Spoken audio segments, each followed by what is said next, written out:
Bismillahirrahmanirrahim. Assalamualaikum warahmatullahi wabarakatuh. Alhamdulillahirrahmanirrahim. Kita bersyukur masih diberikan kesehatan dan kesempatan untuk dapat berkuliah.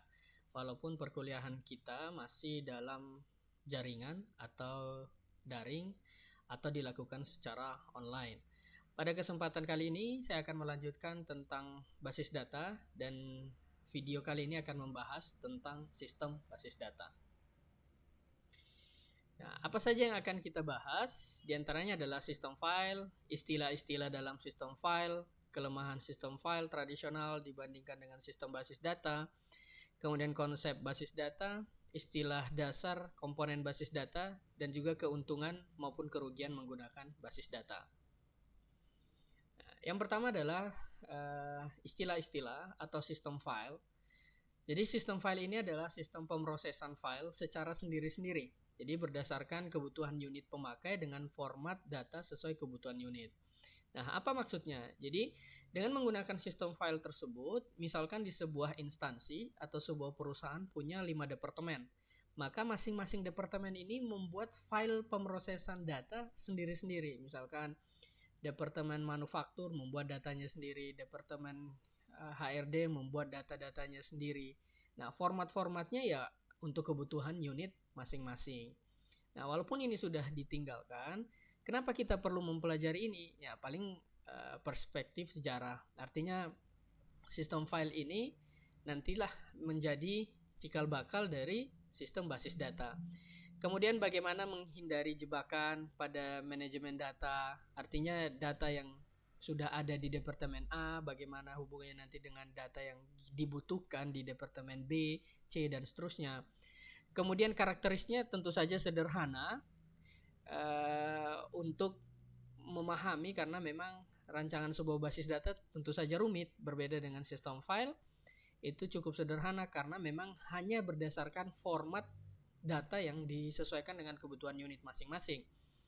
Kemudian yang ketiga, yang berikutnya adalah memberikan pengetahuan bagaimana mengkonversi sebuah file menjadi sebuah basis data. Ini yang menjadi latar belakang juga kebanyakan bagaimana membuat sistem file tersebut kemudian dikonversi menjadi berbasis database atau basis data. Nah, contoh sederhana sistem file bisa dilihat. Nah, jadi misalkan sini departemen sales atau penjualan di dalamnya punya customer file, kemudian di dalamnya punya sales file, kemudian di departemen personil dia juga punya data sendiri dengan adanya agen file.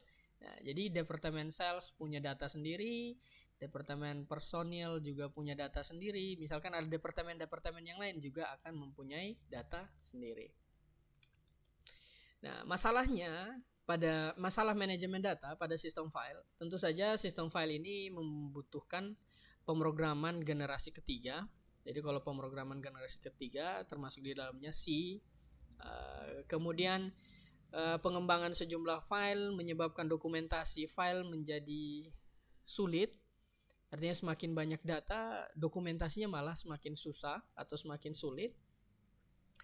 Kemudian perubahan struktur file itu merupakan hal yang penting dan sulit dilakukan karena struktur file yang ada ini kan kalau berubah maka berubah juga bahasa pemrograman atau berubah juga codingan dan lain-lain. Kemudian kelengkapan keamanan data ini yang sulit untuk diprogram, biasanya cenderung diabaikan karena memang berpikir bahwa data tersebut ya hanya ada di departemen tertentu dan tidak akan digunakan di departemen yang lain.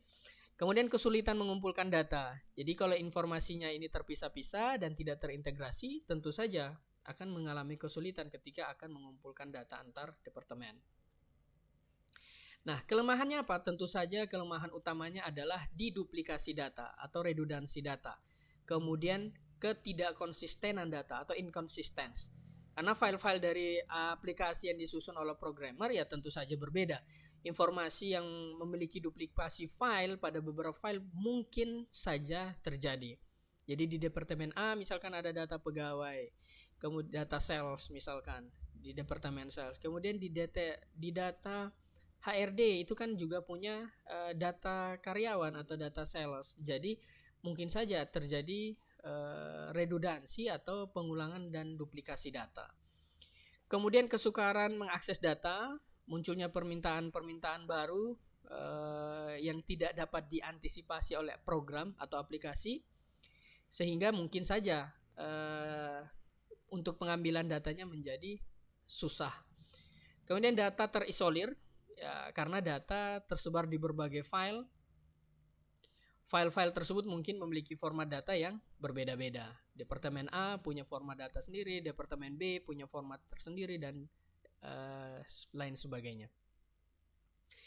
Kemudian kelemahan lainnya adalah masalah keamanan, karena memang tidak semua pemakai diperbolehkan mengakses seluruh data. Kemudian ketergantungan data, apabila terjadi perubahan data atau kesalahan pada program aplikasi, maka pemakai tidak dapat mengakses data. Nah, ini adalah untuk gambar di atas. Ini adalah database system. Sedangkan yang di bawah adalah system file. Jadi system file misalkan ada data employee. Ini di departemen personil. Ada data customer, sales, dan inventory di sales departemen. Kemudian di accounting, data-data berkaitan dengan account. Nah, jadi masing-masing departemen punya data-data sendiri-sendiri. Nah, kalau database system atau sistem berbasis database, personal departemen ada DBMS-nya atau database management system. Sales melalui DBMS. Accounting departemen juga ke DBMS. Nanti dari DBMS ini lah hanya ada satu database terpusat yang berisi data-data yang diperlukan oleh semua departemen. Nah, sistem basis data, konsep utamanya tentu saja data dan informasi. Data itu adalah fakta yang belum terolah. Jadi misalkan data itu kan dapat saja berupa angka atau kejadian-kejadian yang lain. Misalkan kalau kita berikan angka 27, kemudian 29, 30, kemudian 25. Itu adalah fakta. Faktanya apa belum tahu. Kemudian informasi tersebut diproses. Misalkan fakta-fakta tersebut adalah 29 derajat, 30 derajat. Kemudian data-data tersebut diproses menjadi sebuah informasi bahwa dalam minggu ini rata-rata derajat atau suhu adalah 27 derajat. Jadi data ini fakta yang belum terolah. Kemudian ketika fakta-fakta tersebut telah diolah, itulah yang disebut dengan informasi. Nah, setelah dari informasi sebenarnya ada lagi yang namanya pengetahuan, di mana informasi tersebut digunakan untuk menunjang atau mendukung keputusan. Kemudian berkaitan dengan manajemen data, ini berkaitan dengan pengolahan data. Jadi hal-hal yang berhubungan dengan proses pengelolaan data. Basis data itu apa? Basis data ini adalah kumpulan dari sejumlah file yang saling berelasi satu dengan lainnya yang disimpan dalam media penyimpanan.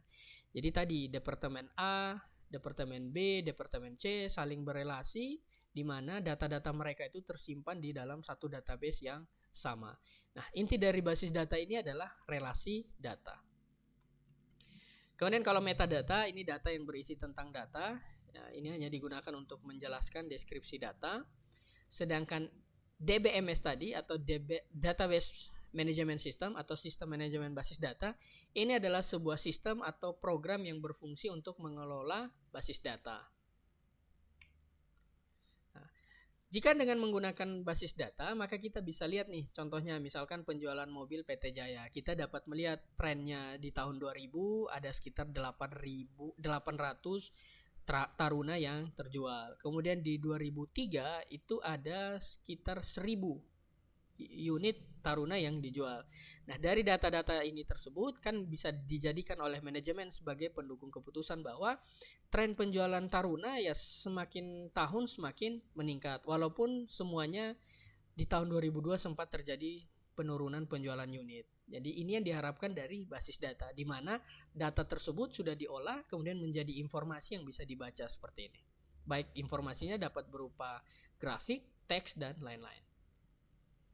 Nah, sistem basis data dengan menggunakan DBMS, kegunaannya adalah tentu saja membantu membuat manajemen data efektif, efisien.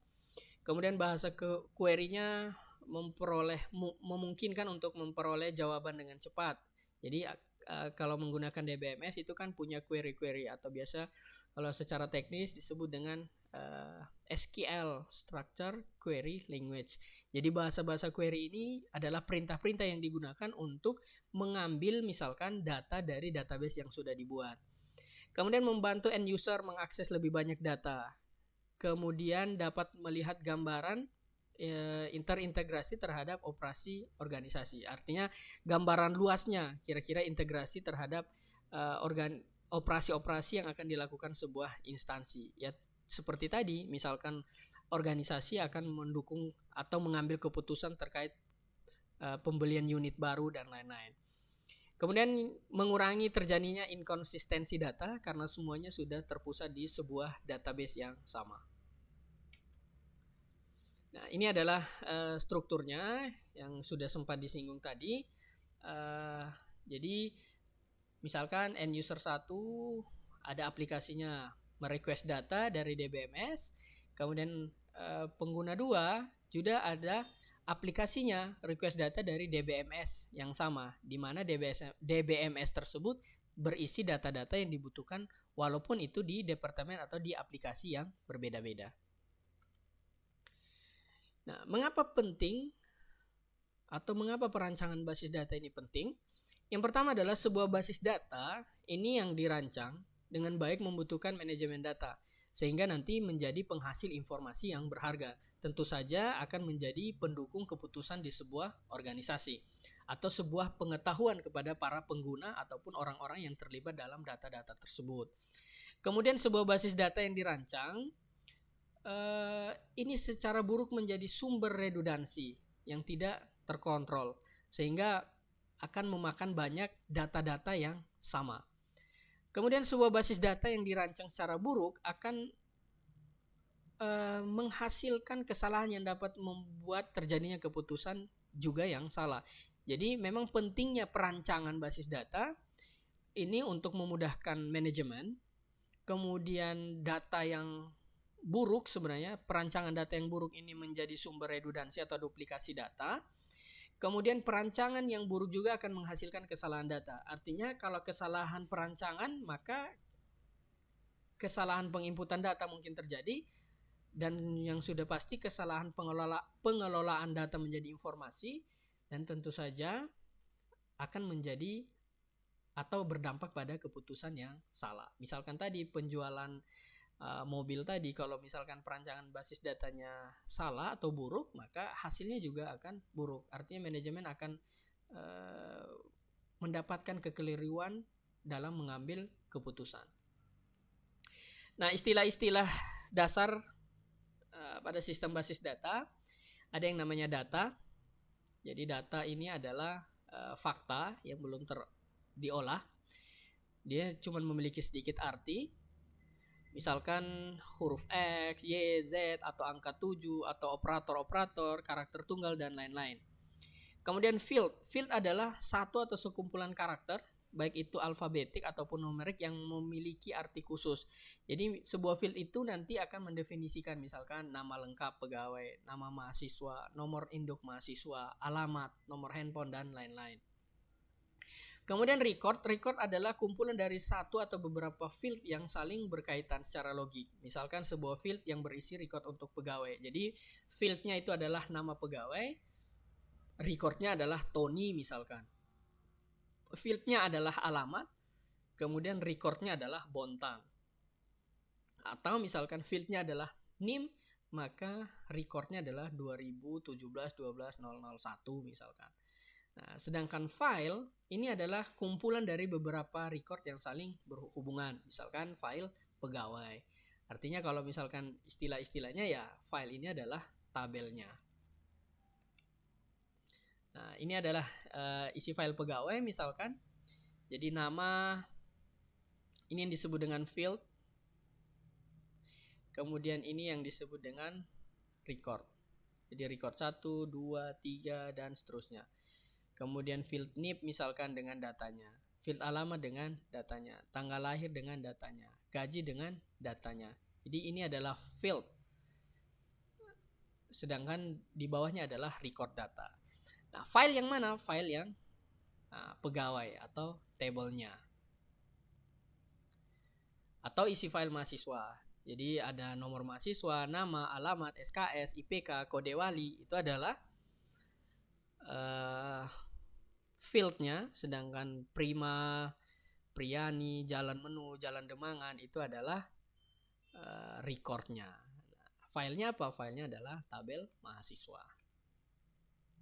Nah, definisi field dan konvensi penamaan. Jadi pendefinisian record yang baik ini fleksibel, dapat mengantisipasi kebutuhan pembuatan laporan dengan cara field-field ini akan dipecah-pecah berdasarkan komponennya. Misalkan asal sekolah, maka ada nama, alamat, jurusan. Alamat siswa ini akan dipecah-pecah lagi nih menjadi jalan, kota, kode pos, dan lain-lain. Isinya nanti misalkan nama field siswa, nama siswa, asal sekolah, nanti berisi nama, alamat, dan jurusan. Alamat sekolah ada jalan, kota, kode pos, dan lain-lain. Nah, bagaimana kita memilih field? Maka sebaiknya ketika kita menentukan sebuah field, ini adalah yang disukai dan menggambarkan isinya. Jadi sedapat mungkin nama field itu deskriptif dengan keterbatasannya. Jadi kalau bisa nama field itu ya singkat tetapi menggambarkan aslinya. Misalkan nama sekolah tadi ya nama sekolah, nama siswa, tidak perlu dibuat lebih panjang atau dibuat dalam bentuk deskripsi untuk nama file-filenya. Nah, keuntungan menggunakan sistem basis data tentu saja yang pertama adalah mengurangi terjadinya redundansi atau duplikasi data tadi, menghindari inkonsistensi data. Nah, ini juga salah satu keuntungannya menggunakan data bersama-sama, artinya data tersebut dapat di-share ke departemen yang lain. Kemudian standarisasi data, ini diterapkan jelas, walaupun tersebar ke masing-masing departemen tetapi punya standar data yang sama. Keamanan data terjamin karena memang datanya terpusat dan hak aksesnya akan dijamin juga. Integritas data terpelihara. Nah, konflik terhadap kebutuhan juga dapat diseimbangkan. Konflik dari misalkan kebutuhan dari departemen A, kebutuhan dari departemen B, kebutuhan dari departemen C, ini akan diseimbangkan karena punya database yang sama atau terpusat. Tetapi kerugiannya ada juga. Jadi kalau kerugiannya, sistem basis data ya tentu saja kompleks dan membutuhkan waktu untuk merancangnya. Kemudian membutuhkan biaya yang cukup besar karena ini berkaitan dengan kebutuhan hardware dan software. Tetapi ini kan hanya sebagai langkah awalan saja. Dan selanjutnya kan untuk database-database yang lain bisa menggunakan perangkat yang sama. Kemudian kerugian yang ketiga, kerusakan pada basis data. Ini akan membawa dampak terhadap program atau aplikasi sehingga terjadi kekacauan sistem. Maka ini juga berkaitan dengan yang tadi, berkaitan dengan betapa pentingnya perancangan data. Semakin baik perancangan data, maka program aplikasi atau data yang akan ditampilkan juga akan baik. Kalau basis datanya buruk kemudian rusak, nah tentu saja akan berdampak pada program aplikasi. Karena database-nya itu terpusat, database-nya rusak, maka semua departemen tidak bisa menggunakan data tersebut. Oke, kemudian memerlukan biaya ekstra. Ini kalau memang dari awal sebenarnya punya sistem file, kemudian mau dirubah menjadi basis data, tentu saja memerlukan biaya ekstra untuk konversi data. Dan yang pasti karena ini tidak familiar mungkin untuk orang awam, maka memerlukan pelatihan. Jadi siapapun yang akan menggunakan data tersebut akan diberi pelatihan. Nah, kira-kira itu berkaitan dengan sistem file dan sistem basis data pada pertemuan kali ini. Berkaitan dengan istilah-istilah yang ada di sistem file, kerugiannya seperti apa, kemudian istilah-istilah yang ada di sistem basis data, keuntungan dan kerugiannya juga seperti apa. Semoga bermanfaat. Jika ada yang perlu didiskusikan, maka silakan kita berdiskusi melalui grup WhatsApp atau melalui kolom komentar. Saya tutup dengan Assalamualaikum warahmatullahi wabarakatuh.